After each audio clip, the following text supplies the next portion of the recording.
What is going on, YouTube? Today we are going to be talking about companions, how to build them, how you should build them, what skills you should have, and the three main roles that they can fill: DPS, tank, and or healer. So we're going to be going over all of that today, and before we jump into it, just two quick reminders, just two. The first one being that we'll be live streaming again on Saturday, so you'll be able to stop by, say hello, ask questions. And then the second one is that we are doing the giveaway.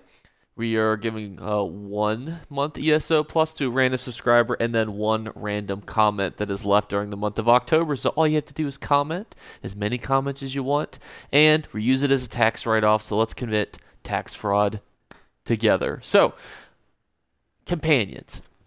Companions are one of the coolest additions in ESO, but I overall think that they're not used correctly. A lot of people think that you should build a DPS companion, a DPS, or a healer. I'm a huge advocate for tank companions. I'm obviously going to talk about all three today: tank, healing, and DPS, as well as stam DPS versus mag DPS. But I just wanted to put that out there, that I really do encourage you guys to use these as tanks. Why? You might think, well, 5 to 15,000 extra damage, per second is very helpful. But here's the thing. When you're fighting a world boss, sometimes it's just more helpful for you not to get hit so that you can put out more DPS, as opposed to having to rely on, some silly Billy like Bastion. You really are you want Bastion to be the reason that you're killing these companions or killing these world bosses? You think his DPS is going to make the difference? No. Use that dum-dum as a meat shield and let him absorb all the blows for you. But first, I have to give my quick shout out to the best companion that is out there. If Isabel has 1 million fans, I am one of them. If Isabel has 5 fans, I'm one of them. If Isabel has 1 fan, then one is me. If Isabel has no fans, then I am no longer alive. If the world is against Isabel, I'm against the entire world. To my last breath, I support Isabel. So I'm a huge Isabel fan. I think she is the best companion. We don't have to get into all the nitty-gritty because this is solely the build video, so I won't take up too much of your time here chit-chatting about the actual companions, but it is a perfect segue for us to start talking about building.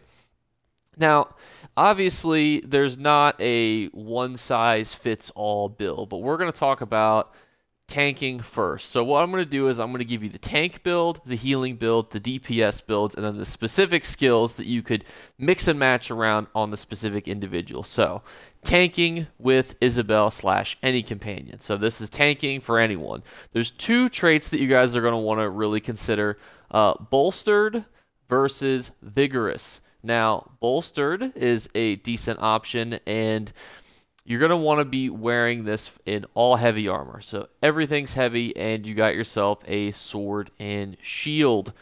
Now, let's talk about why this is on the body pieces. So body pieces, bolstered or vigorous. That is reduced damage versus increased health. I actually recommend a mixture, but all heavy. Some people I've seen recommend all bolstered, some people recommend all vigorous. However, depending on the type of content you're doing, is gonna play a key role in my opinion. Because if you're doing harder content, you might want to have more damage reduction versus more health. Now, if you're fighting a bunch of people flailing around pool noodles, vigorous will do just fine.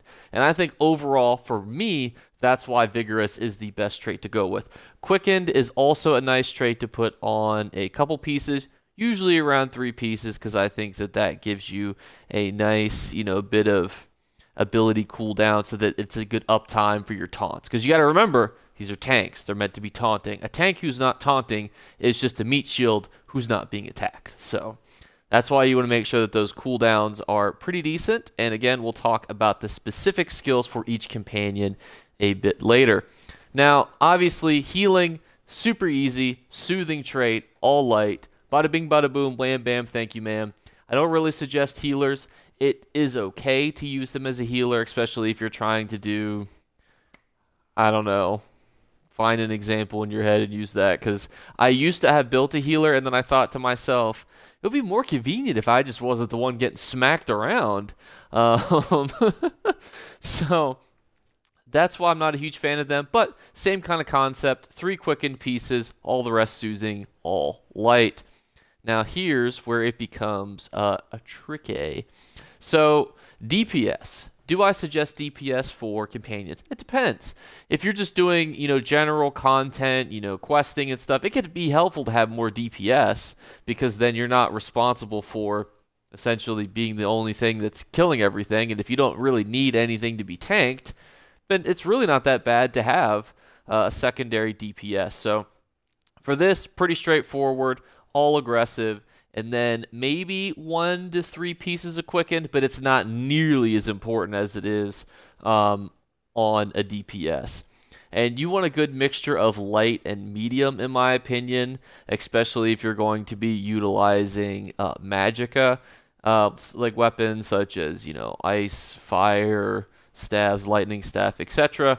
And then if you're going to be using, stamina weapons, then you might want to switch to all medium, but a mixture, is really not going to hurt you out too badly. So don't feel like you can't do that. Don't feel like you can't play around with it. And at the end of the day, there's really no need to min-max the damage a companion does, because it's like you're going to be getting, maybe a couple extra little 500 to 1,000 DPS if you put in millions of gold to min-max the specific light versus medium versus, specific trait. So really don't feel like you have to do that, but that's just my recommendation for you guys. Now we can start to talk about the individual nitty-gritty pieces, and that is the actual skills, starting with Isabel because she is the greatest. So Isabel, you're going to use the provoke tank ability. You have yourself Holy Ground, which is a nice little healing AoE that she will use on herself. On guard, gives herself a shield. Beam of Reproach, which deals damage and heals herself. And then Solar Ward that reduces incoming damage. She only needs 1 taunt. That's a good option for you. And then Baneslayer is just a nice ultimate ability for her.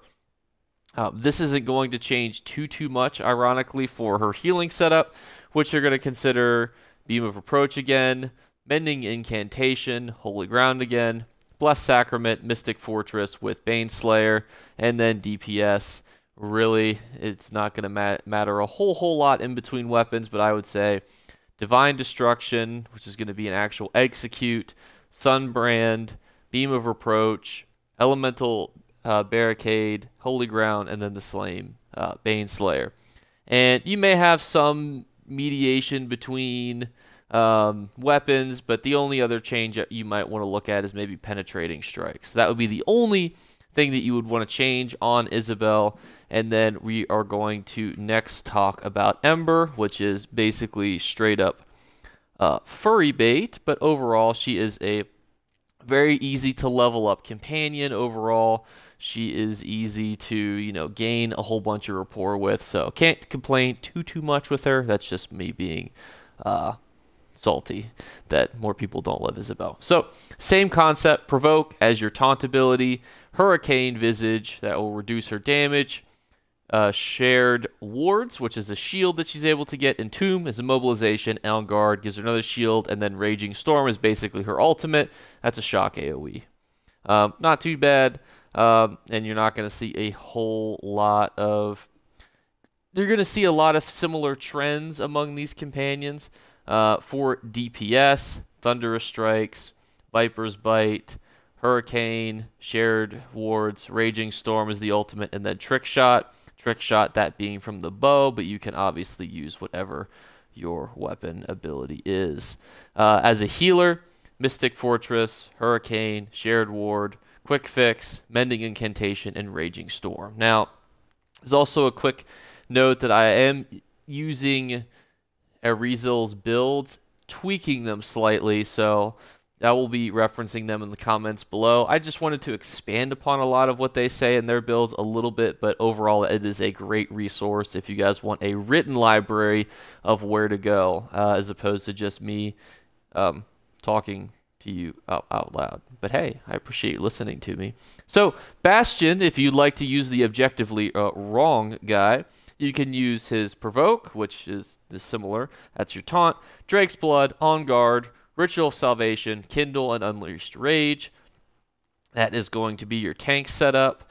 Again, you know, with the taunt's going to be very straightforward, and basically it's just going to be your flavor of how you wish to keep Bastion alive over that time period.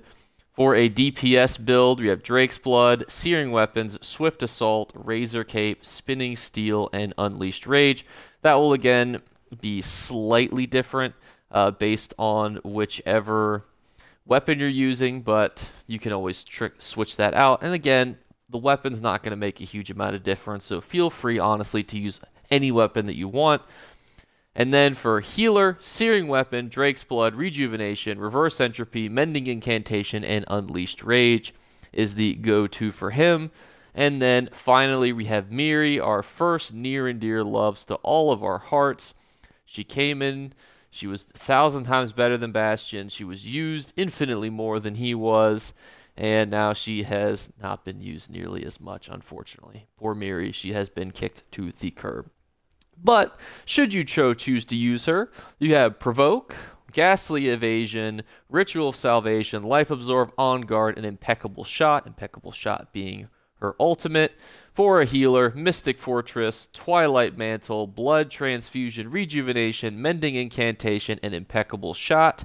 And then the DPS, which will vary slightly. Slayer's Blade, Life Absorption, Piercing Arrow, Viper's Bite, Trick Shot, Impeccable Shot. That's going to be your bow. Should you switch to something a little more traditional, you have Slayer's Blade, Life Absorption, Swift Assault, Spinning Steel, Razor Cap, and Impeccable Shot, which again will vary based on the weapons. Won't go through all the weapons, but a lot of this information is coming from Arzel's builds, and this is a great resource for you guys. When I was researching this video, they put a lot of effort into their companion guides, and that's where I'm getting a lot of my snippet infographics from for you guys, because this is a huge, great resource. It is going to the pinned comment below, and I thank them a lot for this. But the only thing that I would say they don't hit upon a whole lot is the type of content you're doing may depend on how you're going to want to build your tank. Health versus resistance is a bit of a sticky wicket. However, that would be the only other suggestion I would say that you might want to consider too. But we talked about that already in the video, so I just want to thank you guys so much for watching. If you have questions, comments, concerns, suggestions for future videos, leave them in the comments below, and I will catch you guys tomorrow. Bye, guys. You better remember to like and subscribe to Jake Clips. Or you should. I might have to pluck your eyes if you don't. Or, better yet, I'll skip rope with your entrails. Do it now. Subscribe. Ta-ta. Off with you.